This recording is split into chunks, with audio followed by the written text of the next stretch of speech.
அஸ்ஸலாமு அலைக்கும் வரஹ்மத்துல்லாஹி வபரகாத்துஹு. அல்ஹம்துலில்லாஹ் வஸ்ஸலாத்து வஸ்ஸலாமு அலா ரசூலில்லாஹி வ அலா ஆலிஹி வ அஸ்ஹாபிஹி அஜ்மஈன். அம்மா பஅத். கண்ணியத்திற்குரிய அல்லாஹ்வுடைய நல்லடியார்களே, உலமா பெருமக்களே, ஒரு முக்கியமான செய்தியை சொல்வதற்காகத்தான் இந்த பதிவை நான் போடுகின்றேன். அதாவது, முஸ்லிம்கள் பல பகுதிகளிலே பல்வேறு நிலையில் அவர்கள் பாதிக்கப்படுகின்றார்கள். அரசாங்கம், மத்திய அரசாங்கம் ஒரு பாதுகாப்பற்ற ஒரு சூழ்நிலையில் முஸ்லீம்களை வைத்திருக்கின்றார்கள். இது ஒரு பக்கம் நடந்து கொண்டிருக்க, ஆனால் தமிழகத்திலே நாம் பார்க்கும் பொழுது முஸ்லிம்களுக்கும் மத்தியில் பல்வேறு குழப்பங்கள், கொள்கை குழப்பங்கள் ஏற்பட்டு ஒரு கூட்டத்தினரும் மற்ற ஒரு கூட்டத்தினரை பார்த்து அவர் காஃபிர், இவர் முஷ்ரிக் என்று சொல்லக்கூடிய ஒரு மோசமான சூழ்நிலை ஏற்பட்டிருக்கின்றது. முதலிலே நாம் இஸ்லாமிய கொள்கை என்ன என்பதனை மதரசாக்களில் சரியாக படித்துக் கொடுக்க வேண்டும். தமிழகத்தை பொறுத்த வரைக்கும் சுருக்கமாக சொல்கின்றேன். தமிழகத்தை பொறுத்த வரைக்கும் முதலாக தாய் கல்லூரி என்று ஆரம்பிக்கப்பட்டது. தமிழகத்தின் தாய் கல்லூரி என்ற பெயரை பெற்ற அல்பாக்கியாத்து சாலிஹாத், அந்த மதரசாவுடைய பாணி, அவரை ஆரம்பித்தவருடைய ஆலா ஹசரத், அவருடைய நோக்கம் என்ன, எதற்காக அந்த மதரசாவை ஆரம்பித்தார்கள் என்கின்ற அடிப்படையை மறந்துவிட்டு அதிலிருந்து இப்பொழுது சமீப காலங்களில் அதிலிருந்து வெளியே வரக்கூடிய அந்த உலமா பெருமக்கள் தவறான பாதையிலே செல்கின்றார்களோ என்ற ஒரு சந்தேகம் நமக்கு ஏற்படுகின்றது. மதரசாவை ஆரம்பிக்கப்பட்டதனுடைய நோக்கம், அதே நேரத்திலே காலம் கடந்து கிட்டத்தட்ட 150 ஆண்டுகளை கடந்து 170 ஆண்டுகளுக்கு மேலாக ஆகிவிட்டது அது ஆரம்பிக்கப்பட்டு. ஆனால் சமீப காலத்தில் அதனை கொள்கை கோட்பாடுகளெல்லாம் விட்டுவிட்டு, கொள்கையை தவறவிட்டு, கொள்கை வேறொரு பாதையிலே செல்கின்றதோ என்று ஒரு மனக்குமரல், அந்த அடிப்படையில் தான் நான் பேசுகின்றேன். கண்ணியத்துக்குரியவர்களே, ஆலா ஹஸரத்துடைய கொள்கை என்ன, அதை வரலாறை படியுங்கள். எதற்காக இந்த மதரசாவை ஆரம்பித்தார்கள்? சுருக்கமாக சொல்கின்றேன். அவர்களுடைய மனக்குமரல் எல்லாம், ஆலா ஹஸரத்துடைய மனக்குமரல், தமிழகத்திலே பல்வேறு விதமான ஷிர்கான காரியங்கள், பித்அத்துகள் நடந்து கொண்டிருக்கின்றது. முஸ்லிம்களுக்கு மத்தியிலே சரியான மார்க்க அறிவு இல்லாமல் அவர்கள் தவறான வழியில் சென்று கொண்டிருக்கின்றார்கள். அவர்களுக்கு வழிகாட்டக்கூடியவர்களும் தவறான வழியை காட்டிக் கொண்டிருக்கின்றார்கள் என்ற ஆதங்கத்தில் தான் ஒவ்வொரு பகுதியாக அவர் பிரச்சாரம் செய்து வந்து கொண்டிருக்கின்றார். அதில் அவர் அதிகம் இன்று வரைக்கும் பித்அத்துகள் தொடர்ச்சியாக ஷிர்க் பித்அத் நடக்கக்கூடிய ஒரு பகுதி நாகூர். அந்த பகுதிக்கு வரும்பொழுது அதனுடைய பக்கத்து அங்கேயும் அவருடைய பிரச்சாரத்தை செய்துவிட்டு அந்த பித்அத் ஷிர்க்குகள் எல்லாம் கண்டித்து விட்டு திட்டச்சேரிக்கு வருகின்றார்கள். திட்டச்சேரியில அந்த நேரத்தில் மஹரமுடைய மாதம் பஞ்சா இருப்பார்கள். இன்றைக்கு கூட அரசாங்கமே அன்றைய காலத்தில் ஒரு இடத்தை ஒதுக்கி தந்தது. அதாவது 10 நோம்பு கொத்துவா சாவடின்னு சொல்லி அந்த இதுக்கு பேரு. எல்லா ஊர்களையும் 10 நோம்பு கொத்துவா சாவடின்னு சொல்லிட்டு ஒரு இடம் இருக்கும். அந்த இடத்துல என்ன செய்வார்கள்? பூ மிதிப்பு, அதாவது நெருப்பை போட்டு அதை மிதிப்பார்கள். பூக்குழி இறங்குவார்கள். அதுக்கு பேர் பூக்குழி. நெருப்பு குழிக்கு என்ன பேரு? நரகத்தின் குழிக்கு பூக்குழி என்று பெயர் வைத்துக் கொண்டு முஸ்லிம்கள் அந்த வேலையை செய்து கொண்டிருந்தார்கள். அதையெல்லாம் பார்த்து தான் அவருடைய மனக்குமரலை ஒவ்வொரு பகுதியிலே சொல்லி வருகின்றார்கள். அதில் திட்டச்சேரிக்கு வரும்பொழுது அங்கே நடக்குகின்றது. இந்த கொடுமையை அவர்கள் தாங்காமல் அங்குமே என்ன செய்கின்றார்கள்? பிரச்சாரம் செய்கின்றார்கள். இது தவறு, இது மார்க்கத்தில் இல்லாத ஒன்று. ஹசன் ஹுசைனுக்கு நீங்கள் என்ன செய்கின்றீர்கள்?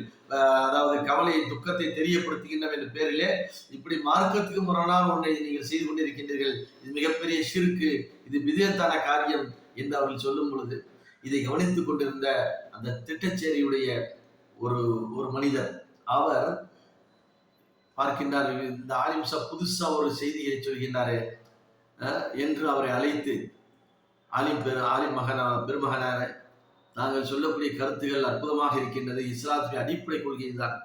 ஆனால் இந்த மாதிரி பிரச்சாரம் செய்வதனால் நீங்க நினைக்கிறது நடக்கப் போவதில்லை. இது பிரச்சாரம் செய்யக்கூடிய ஆலிம்களை உருவாக்குங்கள். அந்த உருவாக்கி அதிலிருந்து வரக்கூடிய ஆலிம்கள் மார்க்க ஞானம் பெற்று வெளி உலகத்துக்கு இந்த மக்களுடைய பித்அத்தையும் ஷிர்க்கையும் கண்டித்து பேசணும். மக்களுக்கு மார்க்கத்தை தெளிவுபடுத்த வேண்டும். எனவே அதற்குண்டான ஒரு மதரசாவை ஆரம்பியுங்கள் என்று அவர் ஐடியா கொடுக்கிறார். அந்த ஐடியாவின் அடிப்படையில் தான் எது ஆரம்பிக்கப்பட்டது? பாக்கியாத்து சாலிகாத் ஆரம்பிக்கப்பட்டது. அப்ப அதனுடைய ஃபண்டமெண்டலம், அதனுடைய அடிப்படை கொள்கை என்ன? விதத்தை ஒழிப்பதாக இருந்தது. ஷிர்கை ஒழிப்பதற்காண்டி ஆரம்பித்தார்கள். இதை நாம சும்மா வாயினால சொல்லவில்லை. நீங்க எடுத்து அந்த வரலாறை படித்து பாருங்கள். எம்.ஆர். அப்துல் எழுதியிருப்பாரு இஸ்லாமிய கலைக்களஞ்சியம்ங்கிற நூல்ல. அந்த நூல்ல இந்த வரலாறுலாம் குறிப்பிடப்பட்டிருக்குது. முதல்ல நம்ம எந்த மதரசாவுக்கு போறோமோ அந்த மதரசாவுக்கு வரலாறு தெரிஞ்சுக்கணும். அதை யார் ஆரம்பித்தார்கள், எதற்காக அதை ஆரம்பித்தார்கள் அப்படிங்கிற அடிப்படை கொள்கையை நம்ம புரிந்து கொள்ள வேண்டும். சரி, அதற்கு அடுத்து அந்த மதரசா அவர்கள் கொடுத்த ஃபத்வாக்களை எடுத்து பாருங்க. ஆலா ஹஸரத்துடைய ஃபத்வானே ஒன்று தனியாவே இருக்குது. அது தமிழிலும் தொகுத்திருக்கின்றார்கள். ஃபத்தாவா ஆலா ஹஸரத், ஆலா ஹஸரத்துடைய ஃபத்தாவா பாக்கியாத்து சாலிஹாத் அப்படின்னு. அந்த ஃபத்வாக்களை நீங்கள் படித்தாலே போதும், எது ஷிர்க் எது பிதத் என்று மிக தெளிவாக சொல்லிக்கின்றார்கள். மௌத்துக்கு 40 30 வருது குர்ஆன் ஓதுறீங்களே, உலமா பெருமக்களாக இருந்து கொண்டு குர்ஆனை மக்களுக்கு சொல்ல வேண்டியவர்கள், குர்ஆனுடைய கருத்துக்களை மக்களுக்கு எடுத்து சொல்லி குர்ஆனை படியுங்கள் என்று சொல்லக்கூடிய ஆலிம் பெருமக்களை என்ன செய்றீங்க? போய் நின்று காசு அவன் கொடுக்குற 100 ரூபாய்க்கு 200 ரூபாய்க்கு ஒரு குர்ஆன் ஓதி 2 குர்ஆன் ஓதி 1000 2000த்துக்கும் காசுக்காக வேண்டி குர்ஆனை ஓதுகின்றீர்களே, இது எந்த மார்க்கத்தில் இருக்கின்றது? இது மார்க்கம் என்ற பேரிலே குர்ஆனை ஓதினால் நன்மை போய் சேருமா உங்களுக்கு? எங்கேயாவது ரசூலுல்லாஹ் வழிகாட்டியிருக்காங்களா? அது மாதிரி ஏதாவது ஒரு சரியான ஒரு செய்தி இருக்குதா? அல்ல ரசூலுல்லாஹ் சொல்லி இருக்கிறாங்களா? இறந்து போனவர்களுக்கு குர்ஆனை ஓதுங்க என்று எங்காவது ஒரு செய்தி இருக்கின்றதா? என்னமோ ஒரு பலகீனமான செய்தியை வைத்துக் கொண்டு குர்ஆனை மௌத்தானவர்களுக்கு அந்த ஹதீஸை பற்றி இலக்கினும் மௌத்தாக்கும் சூரத்தை யாசின் வருது. இதுல அதை தெளிவாக பேசுவதற்கு நேரம் பத்தாது. அதனால் அதை நான் இலக்கினுங்கிற வார்த்தையை பயன்படுத்தி இருக்கின்றார்கள். மௌத்தா போனவங்களுக்கு ஓதுறதுக்கு சொல்லல ரசூலுல்லாஹ். இலக்கினா என்ன அர்த்தம்? இஃபஹீமுன்னு அர்த்தம். இஃபஹீம்னா விலங்கு வையுங்கள் அர்த்தம். யார் இறந்த போனவங்களுக்கு விலங்கு வைக்கிறதா? ஹதீஸ்களை தவறா புரிஞ்சுக்கிட்டு மக்களுக்கு மத்தியில இந்த பலகீனமான ஹதீஸ், போன ஹதீஸ், வந்த ஹதீஸை எடுத்து வச்சுக்கிட்டு குர்ஆன் ஓதுறீங்களே. நான் ஒரு உதாரணம் சொல்றேன். ஒருத்தர் எங்க அத்தா இறந்து விடுறாரு, எனக்கு குர்ஆன் ஓத தெரியாது. இது அவங்க அதான் காரணம் சொல்லுவாங்க, அவருக்கு குர்ஆன் ஓத தெரியாது. அப்ப நம்ம குர்ஆன் ஓதி ஆலிம்களுக்கு போய் சேர்த்து வைக்கிறேன். சரி, அவருக்கு குர்ஆன் ஓத தெரியாதுப்பா, ரைட்டு. அவர் தொழுகையாளியே இல்லாம இருக்கிறாரு. இப்ப என்ன செய்ய வேண்டிய? ஒரு 10 ஆலிம் சாலை கூப்பிட்டு வந்து ஒரு 2 ரக்காயத்து 10 தடவை நீங்க என்ன செய்யுங்க, 20 ரக்காயத்து தொழுங்க. ஒரு 10 பேர் வாங்க, உங்களுக்கு ஒவ்வொருத்தருக்கு நான் என்ன செய்றேன், ஒரு 1000 2000 கையில கொடுத்துறேன், ஹதியா பண்ணிடுறேன் அப்படின்னு சொன்னால் எந்த ஆலிமாவது தொழுவாரா? குர்ஆனும் நன்மைதானா, தொழுகையும் நன்மைதானா? அந்த நன்மையை சேர்த்து வைக்கலாம்ல. அப்படி ஒரு கூட்டத்தை போடுங்க.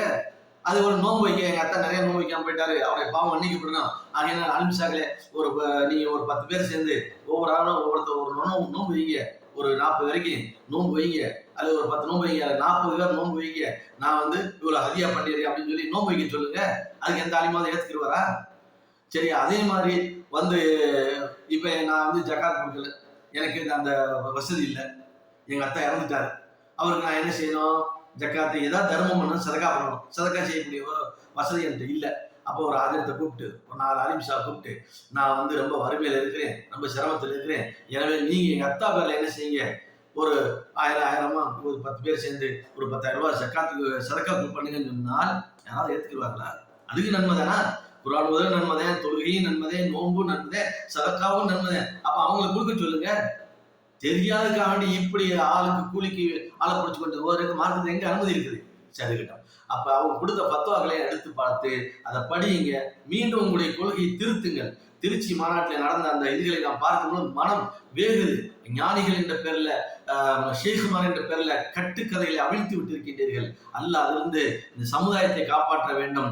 குர்ஆன் ஹதீஸின் அடிப்படையில் நடக்கக்கூடிய ஒரு சமுதாயம் உருவாக்க வேண்டும். அது உங்கள் மீது கடமையாக இருக்கின்றது என்பதை நான் சொல்லி, இன்ஷா அல்லாஹ் அடுத்தடுத்த தொடரில் இதனுடைய விரிவான விளக்கங்களை நான் கொடுக்கின்றேன். அஸ்ஸலாமு அலைக்கும் வரஹ்மத்துல்லாஹி வபரகாத்துஹு.